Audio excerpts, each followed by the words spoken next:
ในตอนเช้าวันที่28กรกฎาคม2026อยู่ที่ห้องประชุมห้องว่าการเมืองปักกะดิ่งแขวงบุรีคำไซได้จัดกองประชุมคณะกรรมการปกครองเมืองปักกะดิ่งเปิดกวางครั้งที่2สมัยที่8ภายใต้การเป็นประธานของสหายแก้ววงทองกลุ่มมาแสงห้องเลขาคณะบริหารงานพรรคเมืองประธานคณะกรรมการปกครองเมืองปักกะดิ่งมีคณะประจำพรรคเมืองกรรมการพรรคเมืองหัวหน้าห้องการหัวหน้ากองบัญชาการป้องกันศาสตร์ป้องกันความสงบพร้อมด้วยคณะกรรมการปกครองตาแสงทาง4ตาแสงภายในเมืองเข้าร่วมท่านเกยจางเบรียเก่งกรรมการพรรคเมืองหัวหน้าห้องว่าการปกครองเมืองได้ขึ้นรายงานการจะต้องปฏิบัติเวียกงานผลเด่น6เดือนต้นปีและทิศทางแผนการ6เดือนท้ายปี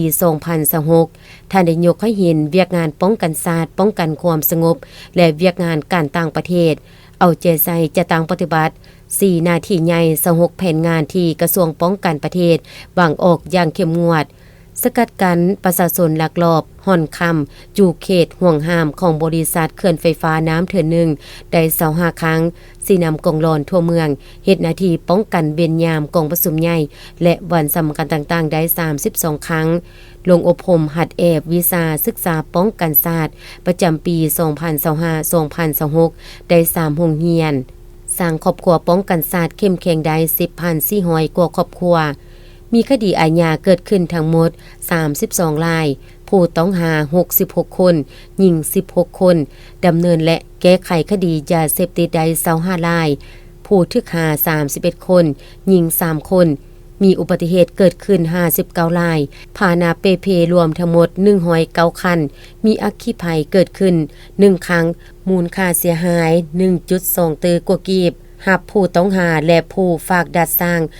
267คนออกบัตรประจำตัวได้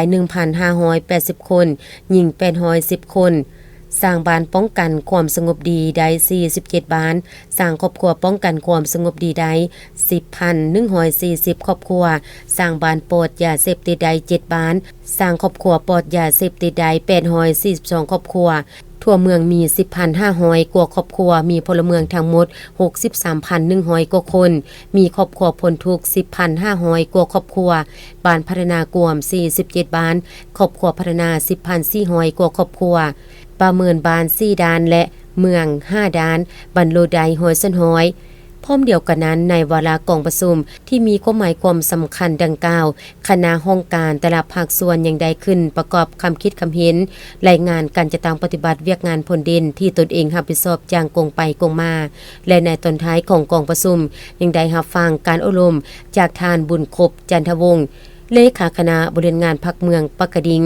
ท่านได้ให้ทิศเยียงทางเกี่ยวกับการจะต้องปฏิบัติพันขยายเวียกงานบางด้านที่เข่งฮ้อนทั้งนี้ก็เพื่อแนเซนให้การจะตั้งปฏิบัติเวียกงานในตัวหน้าได้รับผลดีอย่างเป็นรูปธรรมและเห็นให้แต่ละหน้าเวียกมีประสิทธิภาพหลายขึ้น